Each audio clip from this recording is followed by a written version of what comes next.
utensils. If you don't, then you use your hand, right? Using your hand to eat your meal, or using a fork to eat your meal, is an instrument in which you maintain and sustain your energy, the power that you have. If you don't have an instrument, I'm trying to keep it as simple as possible. If you don't have an instrument to feed yourself, if there's no means of feeding yourself, you'll starve and die. It's pretty simple, right? Similarly, within a political paradigm, within the state, individual human beings within the state need a means of accessing power, right? Political power. We want to be represented by that person because we believe that person has our interests at stake. I want you there because I believe that you can sustain me, give me the energy that I need, make decisions that are going to affect me, and not use that power and harbor it for yourself. This is the difference between tyranny and democracy. In tyranny, in a tyrannical government, power is localized at the top, right? So if we look at a tyrannical government, power is localized, right? Power is localized at the top, so that all of power manifests at the head. If you look at a democratic government,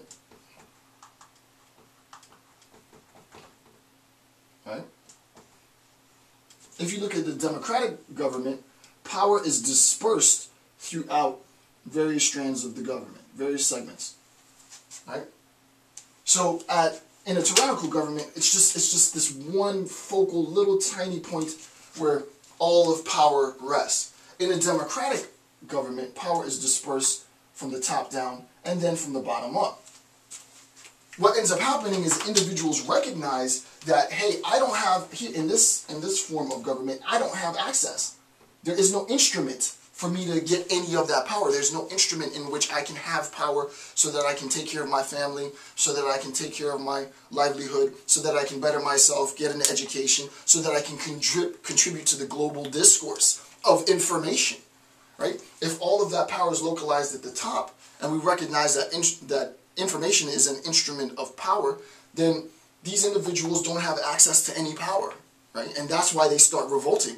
Right? That's why they're willing to destroy the whole government, because I don't have access to power. So it's as simple as, and just as a super clear example now so that everybody understands, it's as simple as imagine what would happen in the United States of America if our government was to say no more internet access for Americans. Oh, we would have a government change pretty quickly. And this has happened in the Middle East quite a bit now, right?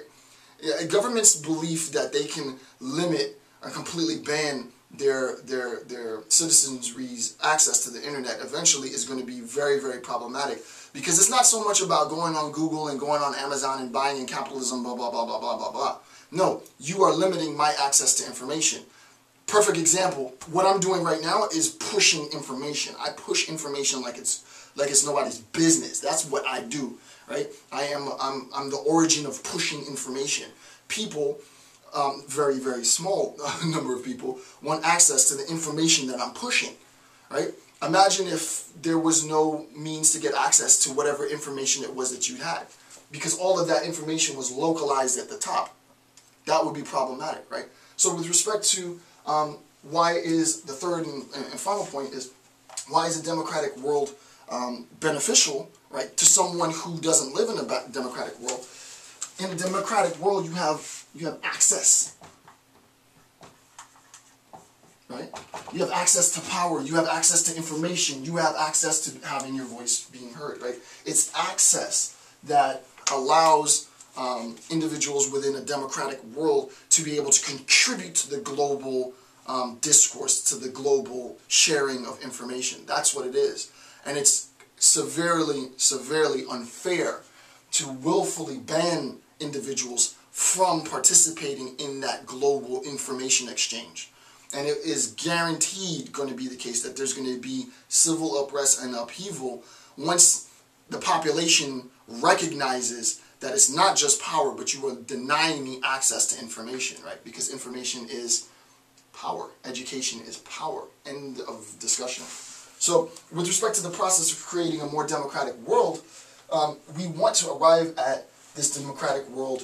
We recognize it's going to take a generational approach, and we recognize that the benefits of arriving at this democratic world is an opportunity to be heard. We approach global peace, and finally, individual participants within democratic states gain access. They gain access. Okay. Next point is, second bullet point, democratization is contrasted from ideological repression and tyranny, right? So we have two poles, right? Two poles. We have democracy on one hand, and we have tyranny on the other.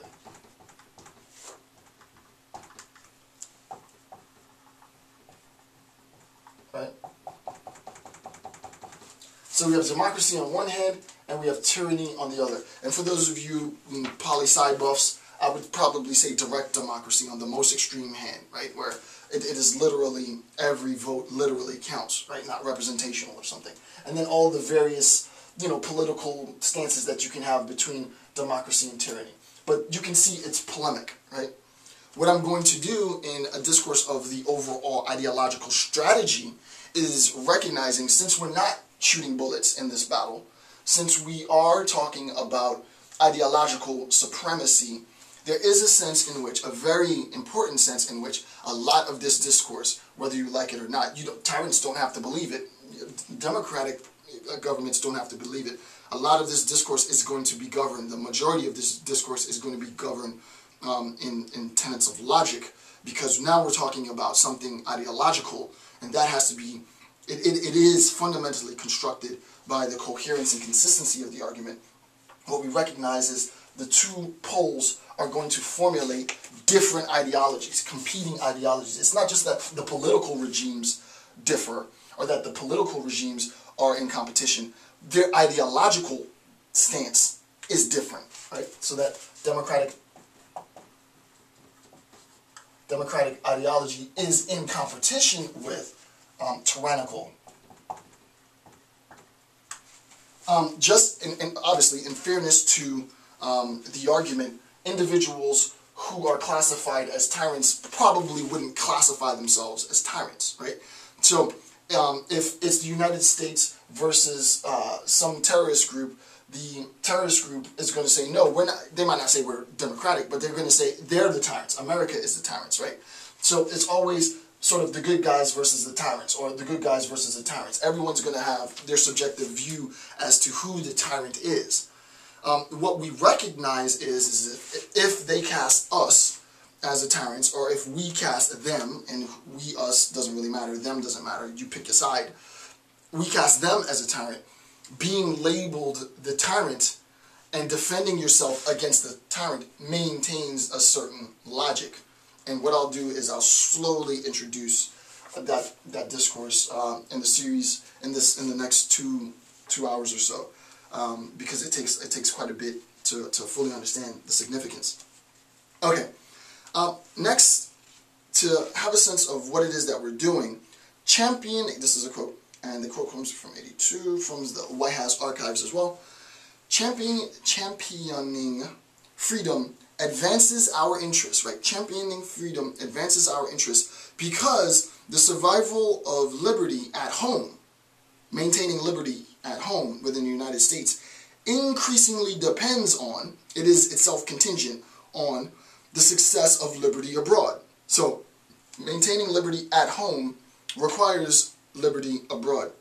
Governments that honor their citizens' dignity and desire for freedom tend to uphold responsible conduct toward other nations. So if you respect your citizenry, you respect their rights, you preserve their human dignity, then you tend to do the same thing in the international community. Conversely, if you don't respect the rights of your citizenry, if you don't preserve their human rights and their human dignity, then you tend to have that same sort of vitriolic, hostile approach to your interaction with other nation states. Okay.